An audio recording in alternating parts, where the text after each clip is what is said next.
Evangelho, Mateus 6, versículo 7, 15. Você sabe realmente orar sem insistir repetidamente ao que deseja? Ou apenas repete palavras achando que assim Deus irá atender logo? No Evangelho de hoje, Jesus nos ensina algo essencial. Não apenas uma oração, mas uma identidade. Ele nos ensina a ser filhos, e talvez o maior problema da nossa geração não seja a falta de fé, mas a falta de intimidade com Deus. Não useis muitas palavras. Jesus diz: quando orardes, não useis muitas palavras, como fazem os pagãos, que pensam que serão ouvidos pela força das muitas palavras. Aqui existe uma correção profunda. Naquela época, os pagãos acreditavam que, quanto mais repetissem fórmulas, mais os deuses seriam obrigados a agir. Mas o Deus revelado por Cristo não é manipulável, ele é Pai. E um pai não precisa ser convencido a amar, ele já ama. Jesus completa: vosso Pai sabe o que vos é necessário antes de vós lhe o pedirdes. Então, por que rezar, se ele já sabe? Sim, rezar é essencial, e é diferente do que Jesus nos ensina hoje. É sobre pedir a Deus, ficar a todo momento insistindo. Não é errado pedir, mas saber que Deus já ouviu. Muitos interpretam errado a palavra de Deus por aí, se referindo à oração do terço, mas é outra coisa, não tem nada a ver. O terço é uma meditação profunda acerca da vida de Jesus. Assim como nos Salmos, onde o salmista repetiu várias vezes a mesma palavra como forma de refrão de oração a Deus. A confiança dos filhos.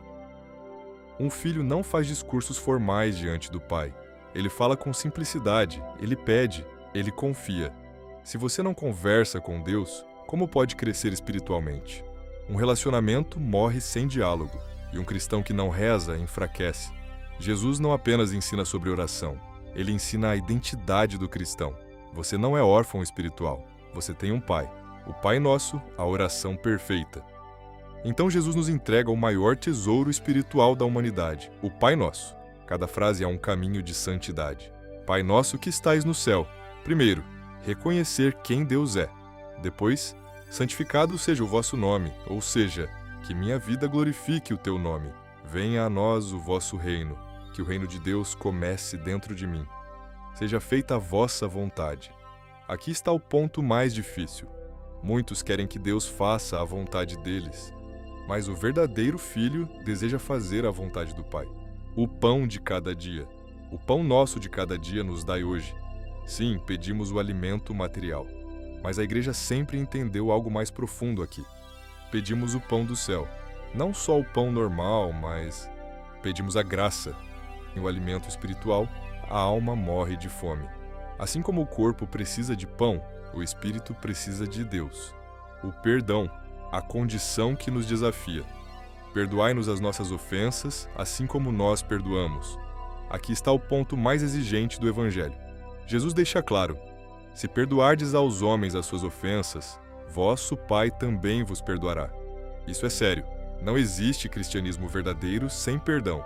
E não estamos falando apenas de grandes traições. Estamos falando das pequenas coisas do dia a dia. A palavra que machuca, a crítica injusta, o desprezo silencioso. Guardar rancor é manter o coração fechado. Perdoar é libertar a alma. Talvez hoje você precise perdoar alguém. Talvez hoje você precise pedir perdão. A oração nos transforma. A oração verdadeira produz efeitos concretos. Ela nos dá força para viver a caridade. Ela purifica nossas intenções. Ela nos ensina a humildade. São João Crisóstomo ensinava que a oração é o maior dos bens, porque nos une a Deus. E quando nos unimos a Deus, algo muda dentro de nós. A oração não é fuga da realidade, é força para enfrentar a realidade. Quaresma, tempo de aprender a rezar. Durante a Quaresma, a igreja nos chama a aprofundar a oração, não como obrigação, mas como encontro. Talvez você esteja rezando pouco, talvez esteja rezando mecanicamente, talvez tenha esfriado. Hoje Jesus te chama de volta, não com acusação, mas com convite. Aprende a rezar como filho. A simplicidade que agrada a Deus. Deus não se impressiona com palavras bonitas. Ele se comove com corações sinceros. Uma oração simples dita com fé vale mais que 1000 palavras vazias. Você pode começar hoje, sem fórmulas complicadas. apenas dizendo: Pai, eu confio em Ti. No final, a pergunta não será: quantas orações você tentou fazer para Deus ouvir depressa? Porque se você aprendeu a confiar e esperar Deus, então Ele agirá. Mas fica a boa pergunta: você viveu como filho? Você confiou? Você perdoou? Você buscou o pão do céu? Jesus hoje nos ensina a oração perfeita. Mas mais do que isso, Ele nos ensina a identidade perfeita. Filhos, hoje reze, mas reze com o coração, porque o Pai já sabe do que você precisa e Ele te ama. Amém? Chegamos ao final, nos vemos no próximo momento do Evangelho. Peço a cada um de vocês a se inscrever no canal e compartilhar. Se essa palavra falou com você, deixe aqui nos comentários a frase: Eu espero no Senhor. Em nome do Pai, do Filho, do Espírito Santo. Amém.